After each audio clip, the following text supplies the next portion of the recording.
Salut les amis, on se retrouve dans cette nouvelle vidéo pour analyser uniquement que les matchs de Ligue des Champions pour la journée de ce 22 et 23. Il y a 3 matchs le 22, 3 matchs le 23. Je tiens à préciser que le coupon de la vidéo portera sur les 6 matchs.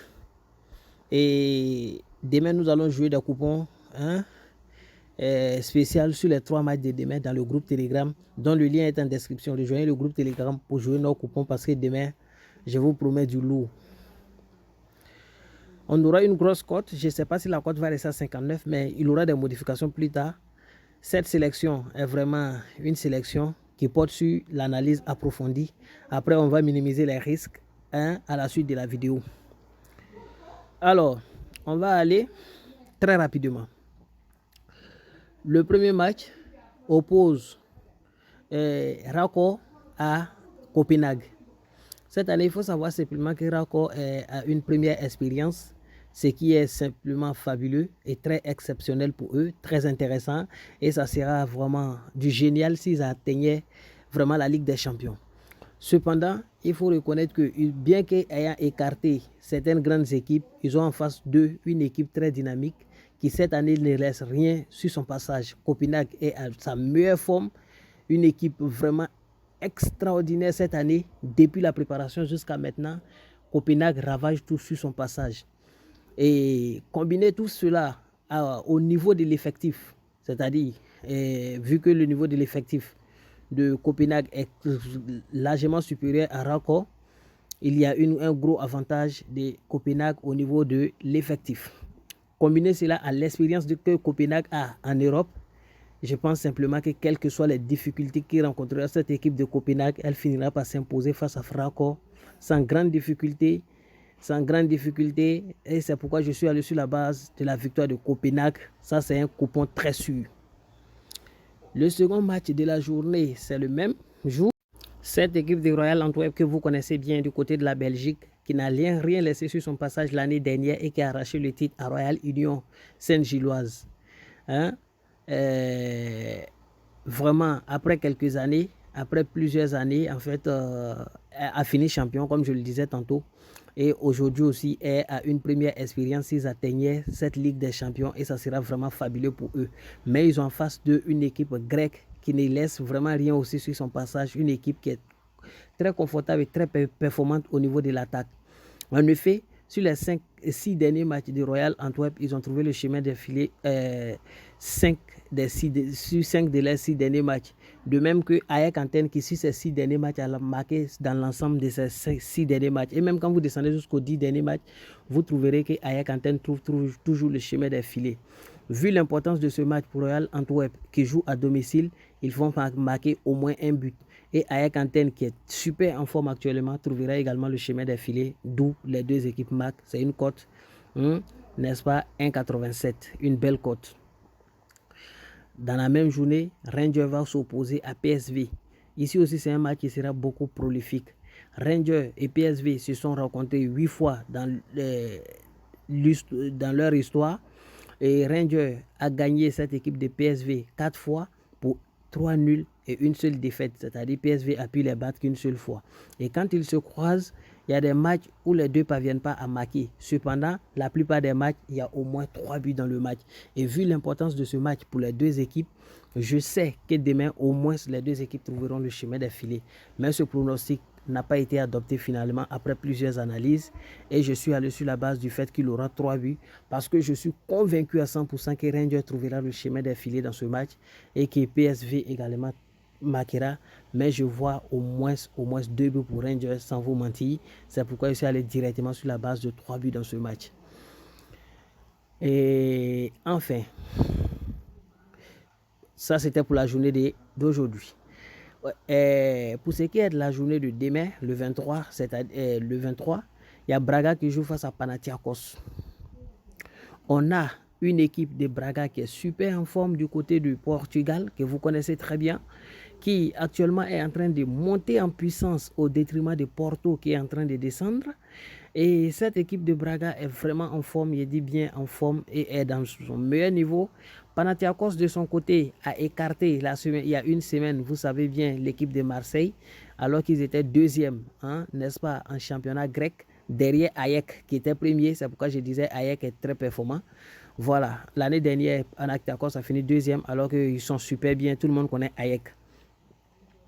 Et cette équipe de Panathinaikos, bien qu'ayant écarté l'équipe, n'est-ce pas, de Bayern, cela va attirer l'attention de Braga qui va prendre comment on appelle ça, tout ce match aller au retour, au sérieux, étant donné qu'il joue à domicile pour ne pas se faire surprendre comme l'équipe de Marseille. Et vu l'expérience en Europe de Braga par rapport à Panathinaikos et vu le niveau de l'effectif actuel, Braga n'a aucun problème à s'imposer dans ce match une cote 1,67. Car en plus de tout cela, Panathinaikos ressent encore plus de fatigue que l'équipe de Braga.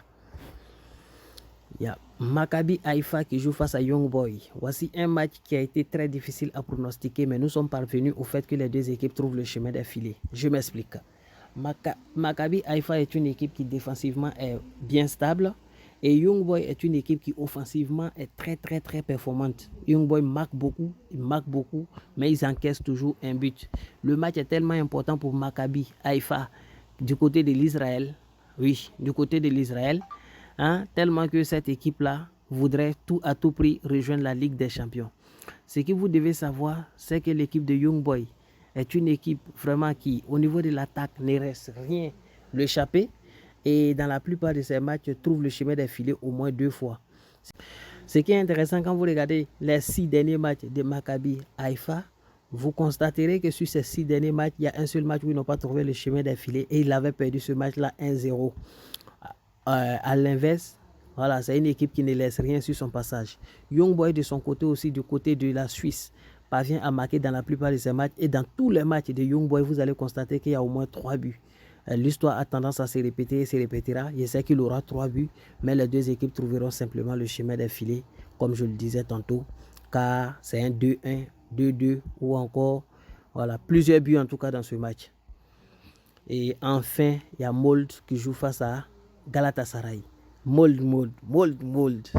Beaucoup s'en souviendront. D'accord. Donc, cette équipe de Mold est super en forme. Comme je l'ai dit la dernière fois, ils sont bien, ils sont super talentueux. Mais ils ont en face d'eux une équipe de Galatasaray très compacte, très solide et très construite. Et au niveau de l'effectif, il y a un très grand avantage de Galatasaray par rapport à Mold, qui aura beaucoup de blessés lors de ce match de demain. Voilà, ils ont beaucoup d'absents. En plus de cela, l'effectif de Galatasaray, c'est vraiment le jour et la nuit. Au niveau de l'état de forme, Galatasaray est légèrement en forme que eux.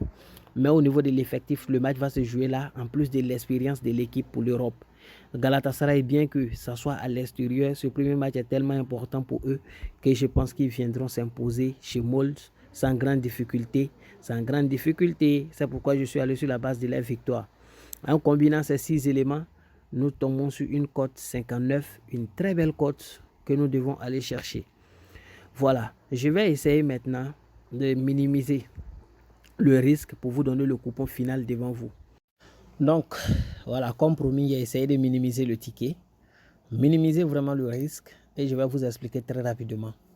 Entre Maccabi Haïfa et Young Boy, c'est resté les 2 marques. Ça, c'est évident, ça va passer. Entre Accor et Copenhague, sachant que Copenhague va gagner le match. Voilà. Et vu que, voilà, Copenhague, qui dit gagner, ils vont marquer au moins un but. Et c'est allé sur la base du fait qu'il aura 2 ou nul, c'est-à-dire Copenhague ou match nul. Mais Copenhague marque un but dans le match. C'est une cote 1,70. Et puis, entre Rangers et PSV, voilà, au lieu de jouer, n'est-ce pas, le fait que les deux équipes vont trouver le chemin des filets dans ce match, je connais la performance des Rangers. Je sais que Rangers a toujours battu cette équipe de PSV. Et PSV, c'est une équipe défensivement qui encaisse beaucoup. Donc, 1 ou 2, parce que je sais que le match ne se soldera pas par match nul. Et équipe 1 marque au moins 0,5 but simplement. Entre Mold et Galatasaray, c'est Galatasaray ou nul, mais Galatasaray marque au moins un but. Et entre Braga et Panathinaikos, la victoire de Braga s'est restée. Entre Royal Antwerp et Hayek, Athènes, ici j'ai minimisé. Au lieu de donner 3 buts dans le match, il a donné 2 buts et on est remboursé exactement s'il y a 2 buts. On revient à une cote 19, mais c'est encore plus sûr et plus net que le premier coupon. Rentrez dans le groupe Telegram, vous trouverez le lien et le numéro de coupon dans le groupe Telegram là-bas. Vous prenez, vous jouez et on va espérer. Et à côté de ça, je vais donner des coupons dans mon groupe Telegram. Venez dans le groupe Telegram pour spécialement la journée de demain. Merci à vous, bien des choses à vos familles et bonne chance à tous.